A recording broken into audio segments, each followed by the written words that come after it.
আমার দেশ বরিশালে গৌরনদীতে আমাদের গ্রাম হোসনাবাদেরও 2টা ছেলে এই এই এই আন্দোলন করতে গিয়ে তারা প্রাণ হারায় পুলিশের গুলিতে। এটা খুবই দুঃখজনক। পুলিশের এলোপাথারি গুলিতে এমনকি পুলিশের গুলি কি পুলিশ নিজেরাই করলো না সরকারটা দিয়ে বলতে বলা হয়েছে? অবশ্যই সরকারের অর্ডার দেওয়া আছে, নাইলে ছোট বাচ্চা শিশুদের পর্যন্ত তারা রেহাই দেয় নাই। তাদের বুকে গুলি লাগছে, অনেক শিশু মারা গেছে, প্রায় 20 জনের মতো শিশু মারা গেছে এবং অল্প বয়সী বহু ছেলে এবং নিরহ, যে এমনকি সেই মুগ্ধ কোনো যুদ্ধের মধ্যে সে ছিল না, সে শুধু পানি দিয়ে সাহায্য করতেছিল, তাকেও মারিয়ে ফেলাইছে। এবং সাইদ, সে তো কোনো খারাপ কিছু করতেছিল না, একটা ঢিলও সে মারে নাই, সে শুধু দেখতেছিল বাংলাদেশ পুলিশ তাকে গুলি করে কিনা।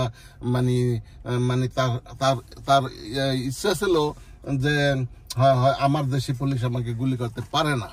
হ্যাঁ, কারণ এই ছাত্ররাই তো বাংলাদেশের স্বাধীনতা এনেছিল 1971 সালে। ছাত্র আন্দোলনের মাধ্যমেই তো এটা হয়েছিল। আর আজকের সেটাও সেই একই ছাত্র, তাদের দাবি, আজকে তারা সেই দাবি থেকে বঞ্চিত বললেই তো এই রকমের এই মুভমেন্টের সৃষ্টি হইলো। হ্যাঁ, সেটা একটা কোটা সংস্কার আন্দোলন থেকে একটা গণ অভ্যুত্থানে পরিণত হইল। হ্যাঁ, এটা জাতির জন্য খুবই একটা খারাপ দিক যে পাক সেনারা যেখানে আমাদের দেশের অনেক নিজের দেশের সরকাররা এইভাবে বিরাজ করে মারছে, এটা খুবই লজ্জাজনক, অত্যন্ত দুঃখের পরিতাপের বিষয়। এটা হওয়া উচিত না। আমাদের পুলিশ আমাদের সেবা করবে, আমাদের ট্যাক্সের টাকায় তারা চলে, সুতরাং সে কেন সরকারের কথা শুনবে?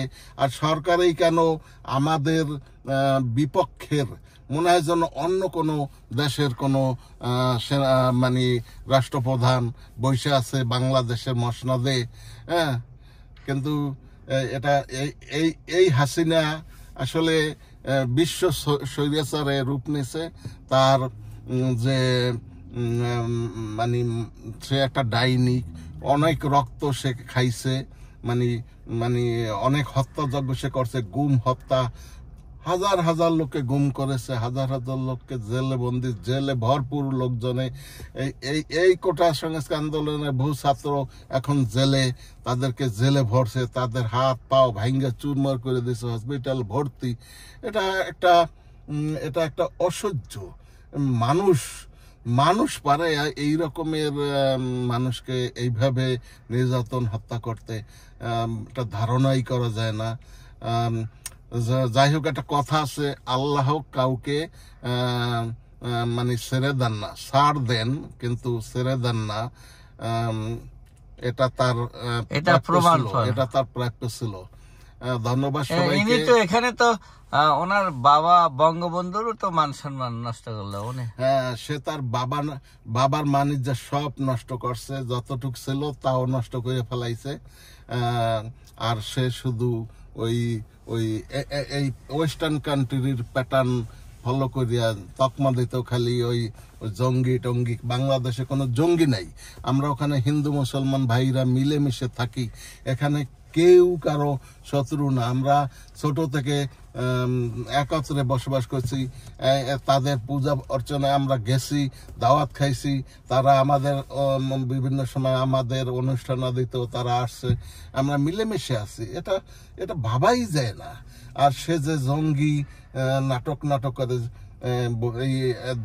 ওনার পক্ষে কথা বললে দেশপ্রেমিক, আর বিপক্ষে গেলে রাইট। ওনার পক্ষে কথা বললে সে ভালো লোক, এবং পক্ষে যদি না বলে তাহলেই সে রাজাকার বা জঙ্গি। এই তকমা, এবং সেটার জন্য সে তাদেরকে শেষ করে দিতে পারে, একটু মায়া দয়া নাই। হ্যাঁ, তো এটা খুবই দুঃখজনক। এরকম একজন প্রধানমন্ত্রী আমরা পাইছি, এটা একটা কলঙ্ক। ইতিহাসের আস্থা করে অবশ্যই হাসিনা নিক্ষিপ্ত হবে, এটাই প্রত্যাশা। Thank you.